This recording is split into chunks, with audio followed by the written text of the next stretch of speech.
Thank you so much for tuning in to today's episode of Inside Austin's Agenda. I'm your host, Grace Reeder, and today I'm joined by Austin City Manager TC Broadnax. Thank you so much, City Manager, for joining me today. Well, thank you, Grace. Glad to be here. So first and foremost, let's talk a little bit about, explain what your role is. Explain what the City Manager does, kind of who you report to, who reports to you. Sure. So in government, unlike the private sector, where they have a chief executive officer and a board, I am the chief executive officer for the local government, and the city council, the mayor and city council serve as the board. And so I work at their pleasure to run the day-to-day operations of a city. All the departments are underneath my command and control. And basically, I work with them to ensure that we provide services to the residents that they expect in the city. You have now been in this role for a little bit more than a year. Talk about lessons learned for you so far. Well, it's been quite a journey, I will tell you. I've learned, one, as much as I possibly could in a year about this city. Learned quite a bit about the people that actually do the work inside our local government. And so it's been a great experience. Met a lot of individuals in neighborhoods, organizations, businesses to just get my feel for the city of Austin. And so this year has been quite full of just learning. I think trying to get my arms around all the services that we provide, how well we provide them, where we're coming up short and where we can improve. And so I've spent this year just learning and adjusting to being in a different big city. Obviously, I come from Dallas. Austin's a little bit different, but I've enjoyed my time here, and I think not a day has gone by that I hadn't learned anything new. Talk about those differences between Dallas and Austin. Well, I'd hate to say traffic because I think traffic is pretty similar, a little different on 35 than the many highways that we have running throughout Dallas. I think just the landscape itself, meaning I think Austin is much more, I'd say, picturesque when it comes to the trees and the hills. And we're proud of that. Yeah, definitely, definitely. I think just the music and entertainment is a little different here. And for me, the people, all Texans, but there's not been a person that I have not met that has not welcomed me and just been excited about me being here in Austin. So we're very proud as a family to be here. And I just say, just the council and working with this council and the way that the community engages with the council as well as my team, the level of respect I think that comes across every time I hear someone up talking about something that they either desire and or are even unhappy with. There's just always a spirit of we can find a way to get there. And not a lot of blame and not a lot of consternation, but just really wanting us to be better together and worry about all of us here in Austin. So I've just enjoyed my time here.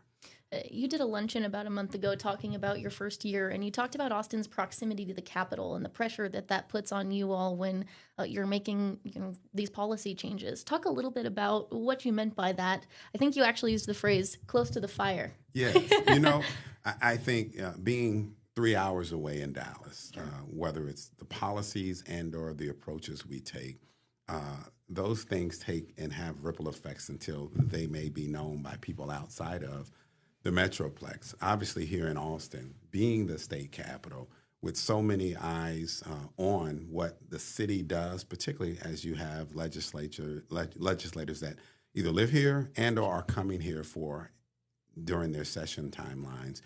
Everything that they experience, they really attribute to the leadership in this city. And so that's what I meant by being close to the fire, as in we're managing with more elected officials on any given day than any other city has to deal with. And those things, as they're making policy and proposing changes to what local governments can do or cannot do, those things are very sensitive. And so it is a little different being here, ensuring that we're managing not just for our residents, but for the other elected officials that happen to be in the city at this time to ensure that there are no issues that might come up that could cause us any negative aspects as it relates to what we do on a day-to-day basis. So as the state wraps up their regular legislative session, can you talk about how your Intergovernmental Relations Office did this go around and what this first session was like for you? It was very interesting. I think we had new leadership in our Office of Intergovernmental Affairs. Ms. Rogers, I believe, and her team, small but mighty, did a outstanding job, I think, with just information flow, reaching out and having conversations with the legislature on issues that heretofore we might not have had conversations about, informing them about what we're doing here respectively in Austin, to shed some light on any misconceptions that may have occurred, particularly when there were bills and other things focused on the city of Austin that actually could have impacts on other local governments. And so I think our team did a great job of not just keeping the legislators informed, but also our mayor and city council on issues and challenges that were coming up, advocating when we needed to, and coalescing around community concerns and having community members come out and speak on their own behalf in some cases. So I think it was a very successful legislative session. We've got a few things that we were targeting to do, like helping shore up our pension system and our fire pension system, I think got over the threshold and had the governor's approval, and then just educating people on the big picture issues that I think many of the legislative folk were concerned about this year that primarily may have been a focal point for them here in Austin. Is there anything moving forward that did pass that you all are expecting will impact the city a great deal? Well, there were 370 some odd bills that were passed. We are going through the process now, our team, whether legal and or our respective departments, and analyzing the impacts of those bills. We'll be sharing the full details of the changes we'll need to make, modifications to our code, or anything else with our city council probably in the next month or two as we go through that for any of those bills, particularly that start and begin being active September 1st. And so we're going through that process now with our team. It takes a little bit of time when there's that many bills. Last time I talked to you, we chatted about your goals for your first 100 days. Those included hiring a police chief, getting a contract with the Austin Police Association. You talked a little bit about hiring. Talk about that first 100 days and how that process went. Obviously, those things happened. And they did, and it seems so long ago. Yeah, I will tell you, did find a way to accomplish those goals, i.e., hiring a police chief. I believe Lisa Davis started in September, and I think she is doing an amazing job getting her arms around her team, as well as just understanding more about how the community feels about how we're policing and making those adjustments where necessary to ensure not just the public safety things that need to go on, but just how we're communicating and ensuring the transparency that we need in our police department. I think after a year and a half to two of starts and stops on the police contract, that was approved last fall at a 90% approval rate with our city council, as well as 90% approval by the association as it relates to what was in that contract. So I'm feeling good about that. I think we're on the right path to healing and improving that relationship and doing the things and instituting a lot of the things that the city council heretofore had not been able to institute because there was no. I made some appointments at the assistant city manager level as well as the director level. And so as I've said to people, I feel like the team, at least where we are today, is in place for us to execute on many of the things that the city council and the residents expect.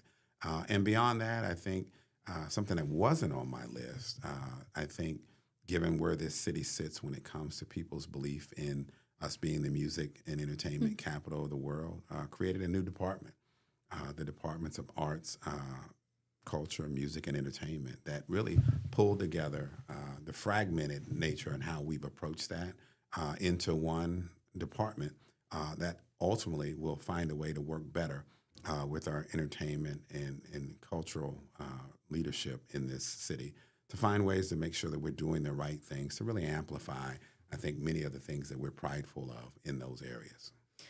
Last time we talked, you also talked a little bit about pulling in some things that were valuable to the community and council members and letting that guide you. Is that still how you're operating? It is. It is, quite honestly. One of the things that I've focused on this year, particularly coming into a new environment, is just stopping and listening. And that's spending time, again, hearing from people that are, whether it's a specific industry, whether it's a neighborhood that's had some challenges historically working with the city, and even the council members and maybe some of their frustrations with projects and initiatives that haven't moved out as fast as they should have, and then just understanding what their expectations are and their goals going forward.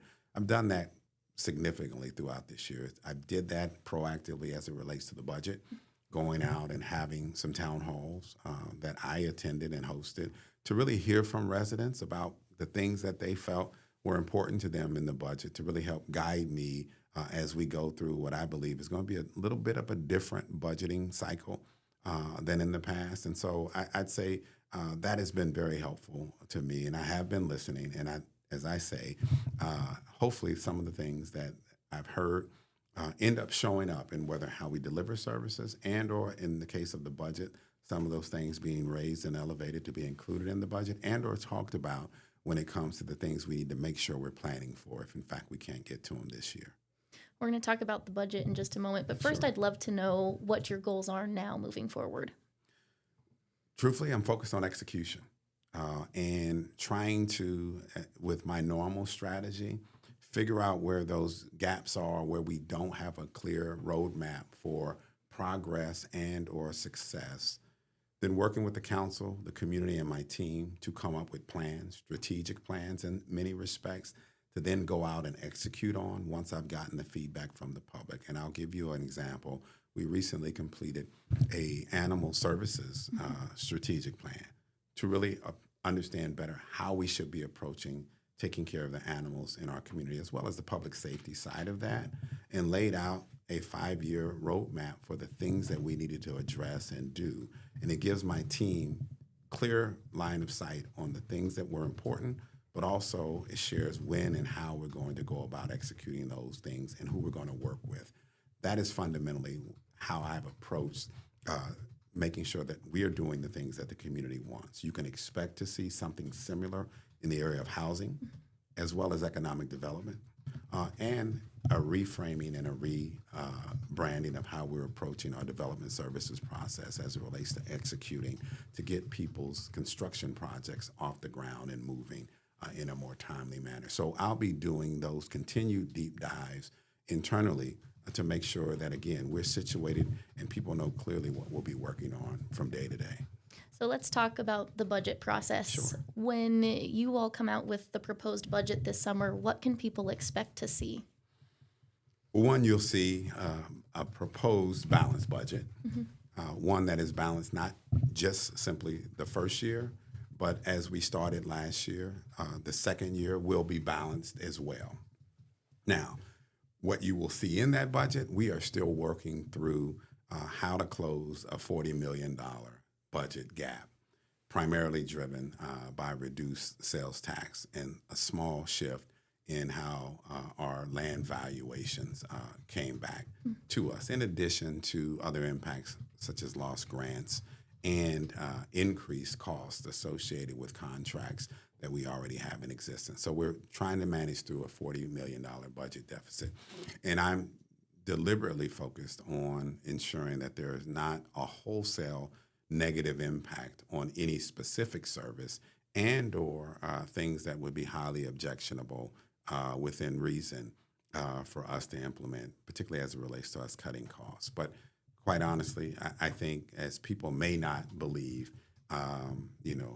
there's been a shift in the amounts of revenue that have historically come to the city, primarily driven by one of the most volatile, and that is sales tax. And between sales tax and our property tax, that's probably about 75% of all the revenue that we receive. And so we're working our way through that, and we will be finalizing the budget probably in the next couple of weeks. It will be available for the public to see July 11th, and then we'll have a full-blown presentation to the City Council and the public on, I believe, July 15th.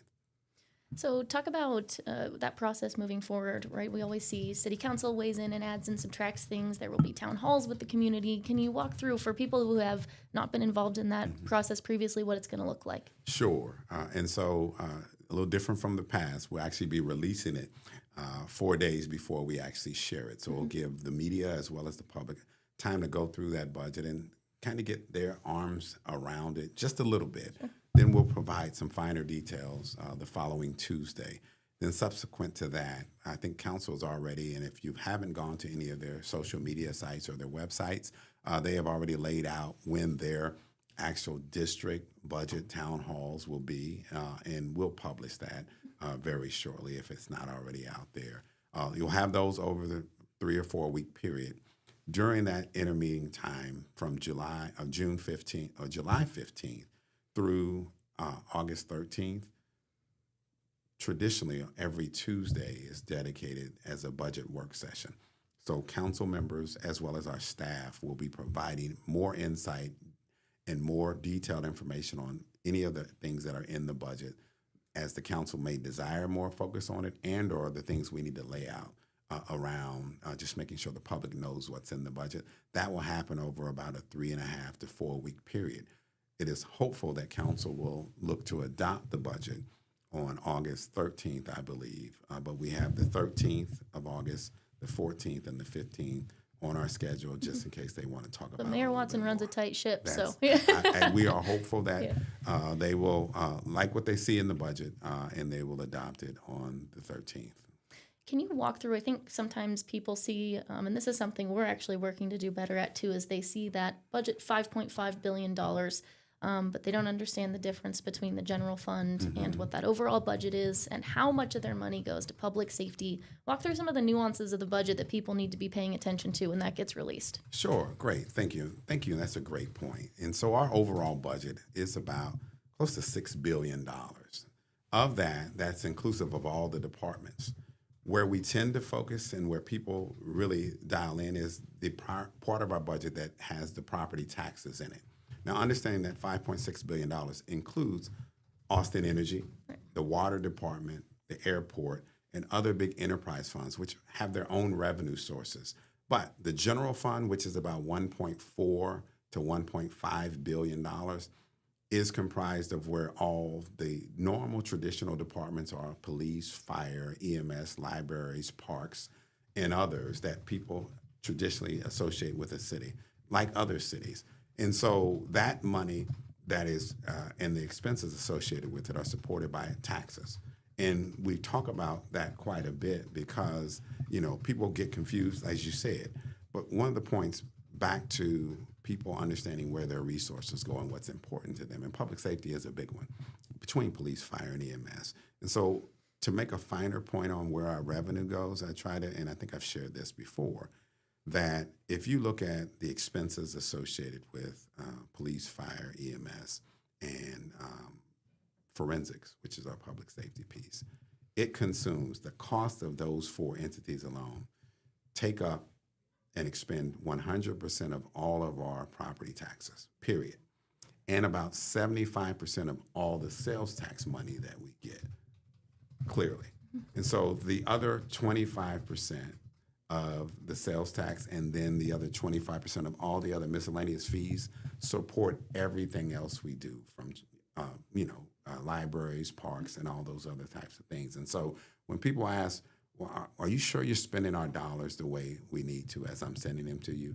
I would have to say yes, because they all go to the things that are the most important in many people's mind, and that's police, fire, and EMS. And so that's really the brunt of the conversation. And so council spends a lot of time trying to figure out, as those 4 areas make up about 65% of all of our expenses, where we're going to find revenues to support all the things that make Austin the place that people want to come. So in talking about that, I hear more from people that they're pointing to Austin's tax rate, even though it makes up about 25% of what their actual property tax bill is. Most of your money goes to the school district, but Austin's got about 25% of it. So when you all release the tax rate this year, sort of what can people expect? I think it'll be about the same, unless, in fact, there is an election that would happen that would allow it to grow higher. I think those percentages will all typically be the same, whether it's the school district's portion, the county's portion, the community college's portion, the health service district's portion, and then the cities. I think it'll remain about 25% of the overall tax bill. And I think that's the part I think cities have the biggest struggle with. One, they don't get to set what the values are for the properties, right? There's a calculation and a formula, but then also, folk don't go to county commission meetings. They don't go to trustee meetings and other meetings. They come to where I think the rubber meets the road, and that's the city council. And so we've done a better job, at least, if not always done a good job, of sharing with them that we're not the wholeness of their tax bill. And I think we've been successful, at least sharing that, and I appreciate you illuminating that today. Can you talk a little bit about, moving forward, I think sometimes I see that people don't, if they don't see that property tax rate increase as being zero, they think that, the city has done something unique and different. To make that zero, how many services would you all have to cut? What would the city look like if that property tax rate increase was to be zero? So I think the reality is when you think about what we do as a city, we are a service organization, and that in many cases requires people. And those people need to be paid salaries just like in a normal business. And so that in many cases, when you think about it, just the cost of living associated with the people that do the work causes our budget to go up automatically every year because people expect hopefully to keep up with inflation when we have an opportunity to do that. And so, give or take $20 to $25 million a year is what we would get if we do nothing that requires the voters to want to ask them to give us more resources, right? So it's about $7 million for every percentage of taxes that we raise. And we have the right, technically, to go 3.5% without a vote. And so what that would look like would mean, one, we'd either have to not fund certain positions and or give raises, but also just the general cost of commodities and other services, and or just the desire for people to want us to do more things in some respect. We'd have to reduce those things. So those things could be, as we are going through a process of eliminating a deficit, such thing as a reducing hours at libraries and parks, right? And or laying off staff. And when you think about it, I just said 65% of our budget is police, fire, and EMS. Those things wouldn't be taken off the table either when it comes to that. And you can't do all that from back office people, as people might think, right? When you think trimming the fat. And so I think you'd see some service level reductions, quite honestly, if in fact year over year we could not have any growth in our revenue. And so there's an exercise called a no new tax revenue budget. And it's basically what you just described. And my experience in providing and sharing one of those with individuals, they don't like many of the choices that would have to be done when I've given them examples of the specific things that we're not able to do because we could not increase our taxes at any level at all. Right. You have asked departments to slim down even just a little bit this fiscal year to try to address some of the sales tax dips that we have seen. And we saw specifically people very upset about Barton Springs Pool. We got those emails, and I'm sure you did too. But you had in the response that you sent back a note about, these are the tough conversations that we are going to have moving forward. What can Austin expect kind of that conversation to look like? Well, thank you for raising that point. And I think that pool was a great example of, I think, the sensitivity that people have to the things that they love and like about this city. It may be just one thing that they enjoy and don't want to see displaced. I think as I asked our departments to look at what types of things that they believe were furthest from their core mission, they laid many of those things out to me. And I think some programs that we may have started 10 years ago that, from an empirical standpoint, don't really justify us continuing to do that work. And so why wouldn't we look to shift and move away from doing what we no longer really need to do or we don't feel is actually achieving much and refocus those resources somewhere else and or stop doing the program and save those resources so I don't have to cut anywhere else. And so you will see some small changes like that in the budget. Some things might be more sensitive, again, to some people than others. But we're going to have to make a few tough choices this year and lean on some one-time funding if need be to do things. But we are no way, shape, or form not ever going to be in this situation year over year when it comes to having to figure out how to get leaner, how to figure out what we're going to try to automate to get more efficient, and or just say, we can't do what we used to do. We've got to focus on the things that we have to do. And so those are the conversations I'll be having with the city council, obviously having them with the community throughout this budget process, but not just stopping during this budget process, continuing to have dialogue throughout the year to prepare people for the types of things that we may or may not be able to do, but get them on board through the planning exercises that I talked to you about truly focusing on the things that they want us to focus on and having those conversations then about what we can afford, what we'll need help to get done from our private sector partners or nonprofit partners, and or how to skinny down some of those ambitions and do them a little bit more over time. So how important is it that people show up and talk about those things that are important to them? Like apparently the night swim was very much to people. How important is it that people show up right now during this budget process and let you all know what they think? Well, it's always important that they show up, whether it's during this budget process or not. I think this happens to be a much more, I guess, sensitive year because there may be changes afoot that have historically not happened. I would say the value and virtue of a 2-year balanced budget, quite honestly, is you get a 2-year snapshot if all things remain the same as expected at what will be in the budget this year. So you can come and have a conversation about it. But then if you see it in the budget the following year, because if all revenue projections stay in alignment, you don't need to come out every year. But most people will, just to make sure that, hey, we're okay, but just don't reduce that. And so I've seen a fall off in any city that I've instituted a 2-year budget in the level of anxiety and I think coming forward to advocate every year. Because you don't need to advocate for what may already be in the budget. In most cases, you have those conversations in an iterative fashion in a 2-year balanced budget approach. Well, finally, I told you I was going to ask this question. It sounds like you don't have a lot of time to go do fun things in Austin, but I'd love to know kind of what you're doing for fun and how you're liking Austin so far. Well, one, I am enjoying my time here, and you're right, I don't have much time. So when I do You're get running a chance, city, it's okay. I know when I do get a chance to steal away, it's truthfully whether it's taking in a movie with my kids, and or as my wife will tell me, taking in a good comedy show to take some of the edge off of what I do, and she enjoys comedy. So this is the right place to do all of those things. It's a good so I'm city. enjoying my time. It's a good city for that. Well, City Manager, thank you so much for being here today and for doing this. I really appreciate it. A reminder for our viewers that this show airs every other Wednesday right here on KXAN+. Thank you so much for watching.